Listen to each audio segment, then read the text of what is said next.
Bonjour, bonjour mes bien-aimés, je vous bénis ce matin au nom de notre Seigneur Jésus-Christ de Nazareth.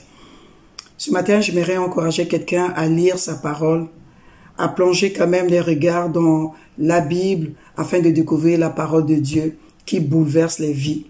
Si tu n'as jamais acheté une Bible de ta vie, bien-aimé, elle ne coûte pas aussi cher que ça. Investis-toi en toi-même. Elle te fera du bien quand tu vas prendre le temps de la lire. Elle va vraiment t'aider à grandir dans la foi. Je ferme cette parenthèse. Je voudrais te poser cette question, mon bien-aimé ou ma bien-aimée. As-tu déjà eu dans ton entourage des personnes que tu pensais que c'était des vrais? Des personnes d'ici là, de cœur. Des personnes que toi, tu pouvais compter sur eux. Dans ta tête, comme tu étais sincère, tu pensais que les personnes aussi, ces mêmes personnes étaient vraiment sincères avec toi. Mais un jour, tu découvres que ces personnes, en fait, ils étaient là juste par intérêt. C'était des personnes, entre guillemets, qui te manipulaient. Quand ils ont besoin de telle ou telle chose, ils sont là. Ils t'utilisent pour leur rendre les services.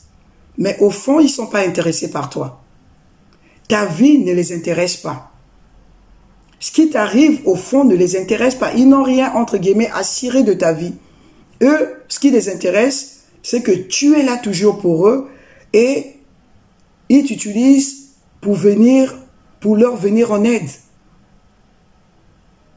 Oh bien-aimé, j'aimerais te dire que le Seigneur Jésus aussi a été confronté de ce sentiment de déception. Des personnes qui venaient à lui uniquement parce qu'ils avaient besoin des services de Jésus. Nous allons le lire dans le livre de Jean, Jean 6, je vais lire à partir du verset 1.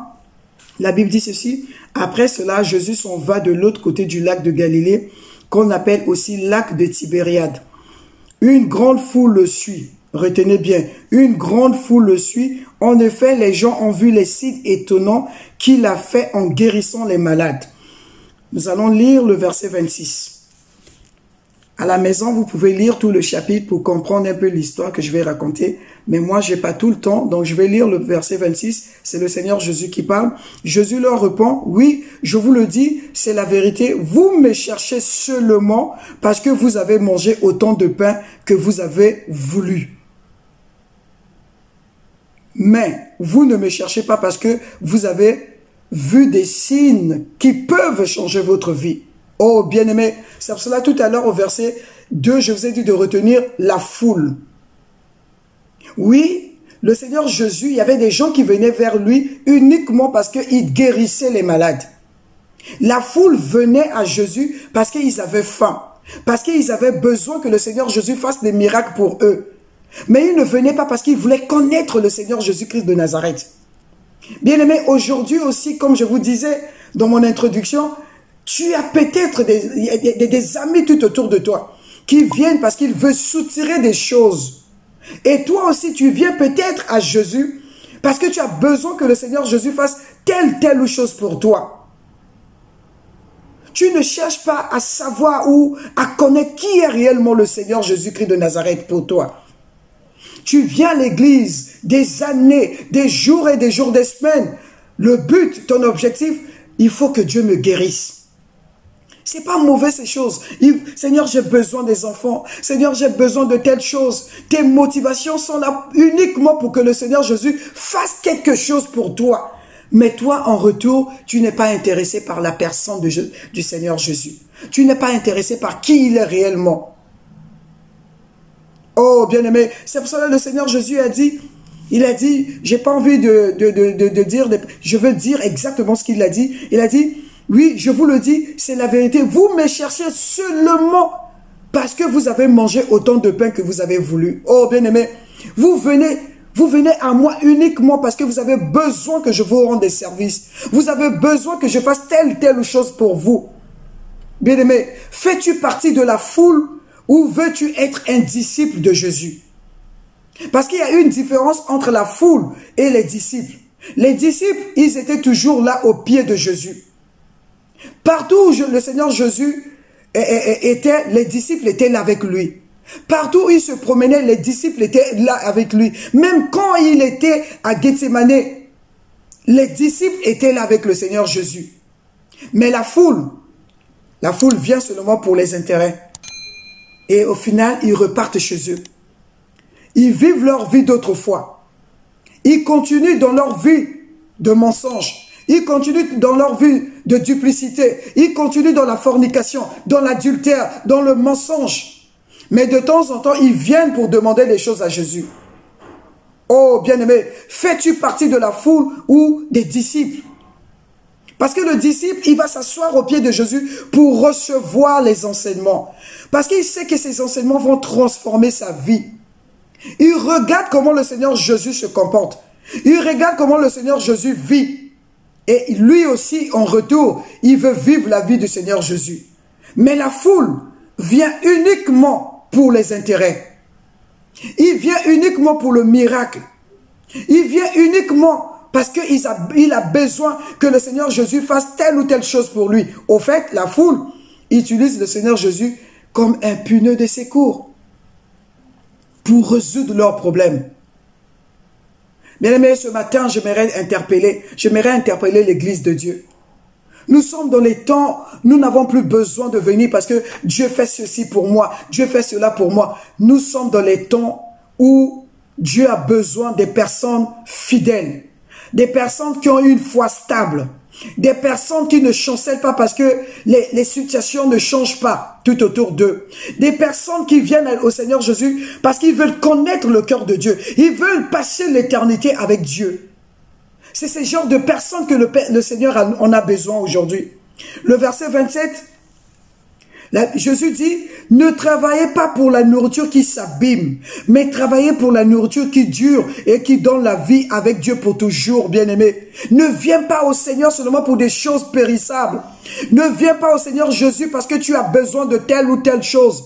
Viens à Jésus parce qu'un jour, tu vas passer l'éternité avec lui. Viens à Jésus parce que tu veux satisfaire le cœur de Dieu aussi. Au fait, au départ, quand Dieu t'a créé, c'était pour l'adorer, c'était pour le vénérer. Dieu t'a pas créé seulement pour qu'il te donne telle ou telle chose. Ces choses sont bien, mais c'est périssable, bien-aimé. Ces choses ne resteront jamais éternelles. Mais la parole de Dieu demeure éternelle. C'est pour cela, mon bien-aimé Pierre, il a dit au verset 68... Pierre a dit ceci, oh bien-aimé, je prie le Seigneur que tu aies la révélation de qui est réellement Jésus. Jésus-Christ, c'est le oint de Dieu, c'est le Messie, c'est celui qui ôte le péché dans ta vie. Il n'est pas seulement celui qui te donne telle ou telle chose périssable, mais il est surtout celui qui bouleverse ta vie, celui qui t'amène à quitter le stade du péché à la vie d'un enfant de Dieu, celui qui craint Dieu. C'est pour cela qu'il a laissé son trône de gloire. Le verset 62 et 68 plutôt que je vais lire, c'est Simon Pierre qui va parler. Lui, il a eu la révélation de qui était le Seigneur Jésus. Il a dit, Simon Pierre, lui, il répond, Seigneur, à qui pouvons-nous aller? Tu as les paroles qui permettent de vivre avec Dieu pour toujours. Seigneur, je ne suis pas là seulement pour que tu me fasses telle chose. Je suis là parce que je sais que tu as les paroles qui vont m'amener à demeurer avec toi pour toujours. Maintenant là, et jusqu'à ce que je passerai mon éternité, je serai avec toi. Si et seulement si j'accepte, j'ouvre mon cœur pour recevoir ces paroles de la vie. Que tu me donnes telle ou telle chose, Seigneur, c'est pas grave. Mais ce qui m'intéresse, je veux connaître ton cœur. Bien-aimé, le Psaume 73, le verset 25, je vais le lire. Quel autre ai-je au ciel que toi? Et sur la terre, je ne prends plaisir qu'en toi. Est-ce que tu prends plaisir qu'en Dieu? Est-ce que tu prends plaisir qu'en Dieu, bien-aimé? Sois sincère avec toi-même. S'il n'y a pas telle chose qui te motive à prier, tu pries parce que tu as besoin du visa. Tu pries parce que tu as besoin des enfants. Tu pries parce que tu as besoin de travail. Tu pries parce que tu as besoin de la paix dans ta maison. Tu pries parce que tu as besoin que le Seigneur te protège. Tu pries parce que. Mais tu ne pries pas parce que tu as envie de connaître le cœur de Dieu. Tu ne pries pas parce que tu as envie de... Oh bien-aimé, juste d'être dans sa présence tout simplement. Parce que tu as connu l'amour de Dieu. Et en retour, tu veux lui donner ton cœur, sincèrement. Tu n'es pas seulement des amis qui profitent des autres. Mais tu cherches le cœur de Dieu. De la même manière, Dieu cherche ton cœur. Toi aussi, tu cherches le cœur de Dieu. Tu veux faire plaisir à Dieu en restant fidèle à lui.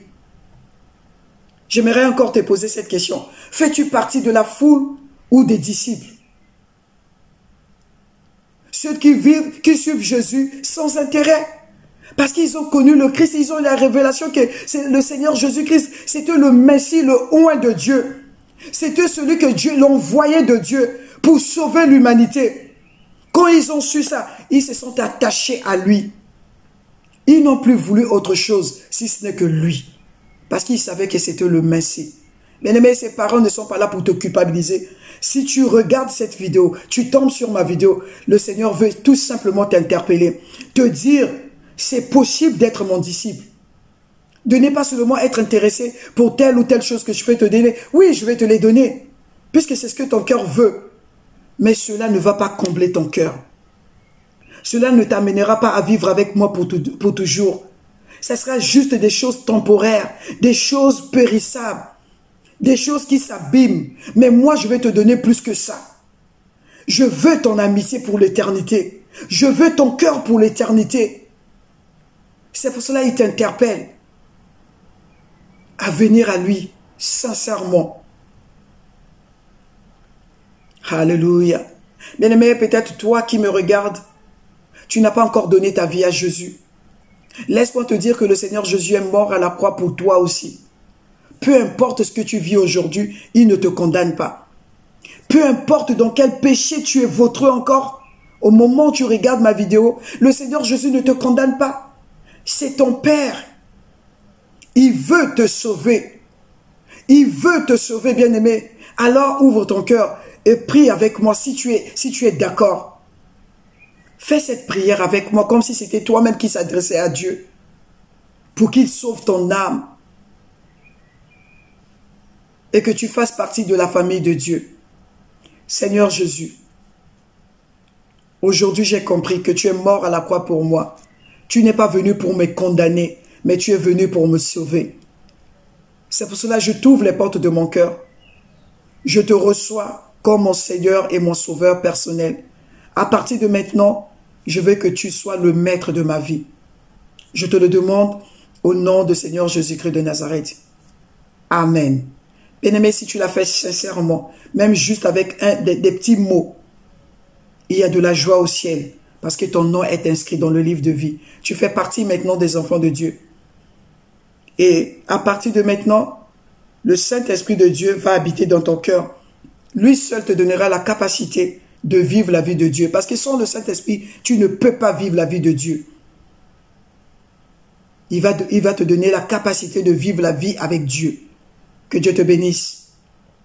Et que Dieu vous bénisse dans vos maisons. Bien-aimé, quitte le stade de l'anonymat. Parce que la foule est dans l'anonymat. Mais les disciples, le Seigneur les connaissait. Le disciple avait cette intimité avec eux. Soit une disciple ou un disciple de Christ. Comme Marie, la sœur de Marthe, elle était disciple parce qu'elle était au pied de Jésus. Elle était au pied de Jésus. Elle aimait tellement la parole de Christ qu'elle ne voulait pas être éparpillée.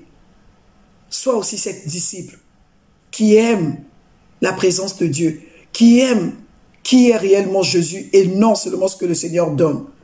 Que Dieu vous bénisse, qui bénisse l'œuvre de vos mains et qui visite vos maisons au nom de Jésus. Amen.